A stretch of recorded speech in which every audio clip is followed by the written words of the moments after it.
What does a probate lawyer do? A probate lawyer administers the last will and testament written by a client. A probate lawyer also guides heirs through the probate process in court. Finally, probate attorneys may act as the executor of the will, but this is not always required.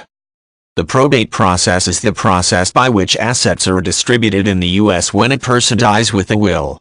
If a person dies with a will, he or she names beneficiaries who will receive his assets. The person writing the will also names an executor to handle the distribution of assets. When someone with a will dies, the probate process begins. This is the process in which the assets are distributed according to the tenets in the will. A court of law oversees the probate process to ensure that the wishes of the deceased party, also called the decedent, are carried out.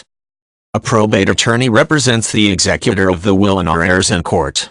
The probate lawyer will facilitate the legal process, filing any necessary motions and pleadings. The probate attorney will also make arguments to a court in the event that a will is contested, or in the event that the court has questions about the validity of the will. Often, a decedent will name his probate attorney as the executor of the estate. If this is the case, the probate lawyer also manages the physical distribution of assets. This can involve helping to change the title on property, or helping to move assets into the name of the person who inherited them. If a probate lawyer is named as the executor of the will, he or she is usually paid a nominal fee to oversee the distribution of assets.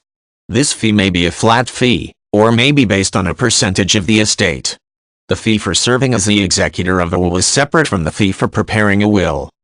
Probate attorneys, like wills and trusts attorneys, are not permitted to be beneficiaries in the will.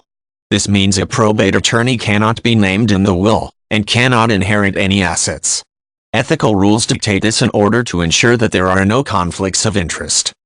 A probate attorney has an ethical duty to represent the wishes of his client. If his client is the decedent, he must represent the wishes of the decedent. He can also be hired by people who inherit money in order to facilitate the probate process.